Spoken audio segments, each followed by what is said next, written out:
Now, what happens in this concept of Muladhara Chakra? We have to understand that there are these thought currents which are affecting our physical organs, and at the same time, they are affecting our chakras. For example, now if we take the thought current of anger, it is affecting our liver. If we take the thought current of worry or pain, it is affecting our lungs. If we take the thought current of anxiety, it is affecting our digestive system. So, at even important levels in yogic sciences or yogic understanding, these chakras are associated with physical organs and especially certain systems that it runs with. So now the Muladhara chakra is associated with digestion of food and also our harmonical balance. We have to understand that we are all sophisticated animals. We don't want to be animal, but we are. Sadly, but that's what is true. But when we come to culture, tradition, and ethos, slowly there is a Nara which is getting converted into Narayana. We begin with ideals, we begin with principles, we begin with community living. But what happens in this Muladhara chakra? The major aspect of Muladhara is to control our sexual organs and also the hormones. Now, 75% of our decisions are based on our hormones, and in these hormones also there are certain forms, like you can see dopamine, all these things which are peace creating creatures. For example, in today's date you don't know why people are sad, and you also don't know why they're happy. There is a real drastic issue.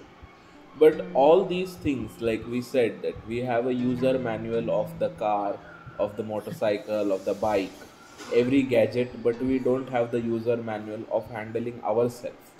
So when we come to the Guru Shishya Parampara, when we go to the Gurus in order to seek life with knowledge, we understand that all these things are not the knowledge of one Guru. If we see, like Srimataji's knowledge comes from Adi Guru Dattatreya, then it comes from Shankaracharya, then it comes from Ramanuja, then it comes from Tukarama, Jnaneshwara. So all these people were collected through one Wi-Fi, and that Wi-Fi was goodness is God. I am not here to preach spirituality because spirituality comes from your spirit, but I am here you to connect you to your spirit. And that is why I have been speaking about vibrations. Like, I am not here to spread Sahaj Yoga because my Guru Sri Mataji was not spreading it. Sahajogis are spreading Sahaj Yoga, but Sri Mataji was spreading love, care, because a single lonely housewife becoming a living God, that means 100% she had some capability, and that capability was beyond the box because she went above her thoughts.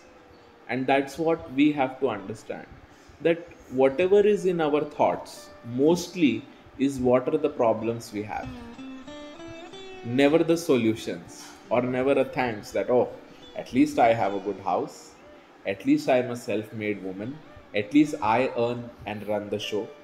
But many times this inferiority complex, which is outmost administered by the society or by the so-called religions or by the so-called right and wrong judgment for others, not for ourselves, leads to all kinds of psychological imbalances, and that disturbs our Muladhara.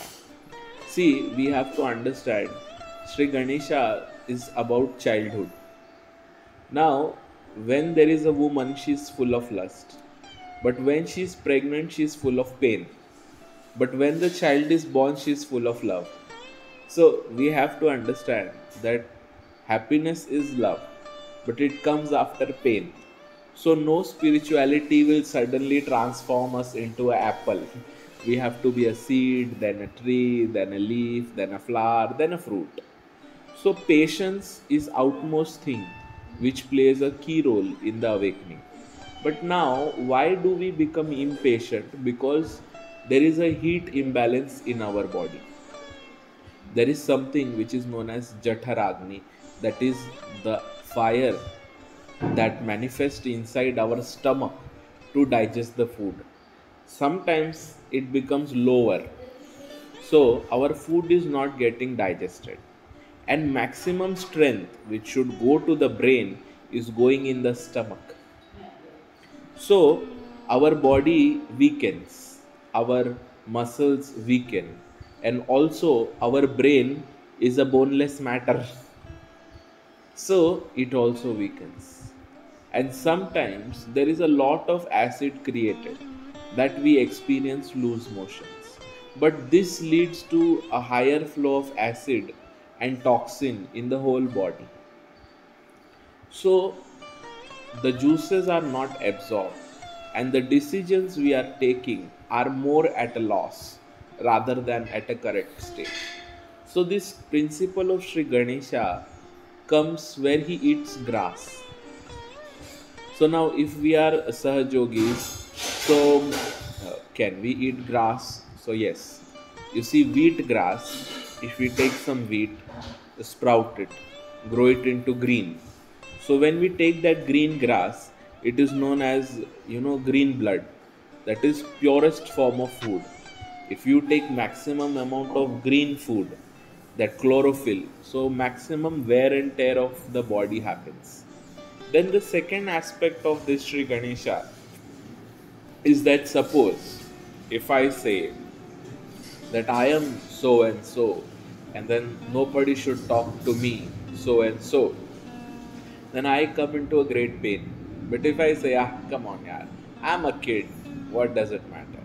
I'm a small fellow out there in town. Let me just be mad at my heart. Being mad helps us to keep away from the poison of life. So, this childhood, this nurturing energy, so all these concepts of spirituality should be administered rather than something like मंगल दोष है तो गणपति कर लो, यानी जो आरती करेगा वो लड्डू पेड़ा पाएगा, या getting coupons for the 12 pujas and just becoming a tourist roaming with a coined ideology. But somewhere this knowledge has to be taken inside, and this happens with Sahaja Yoga, uh, because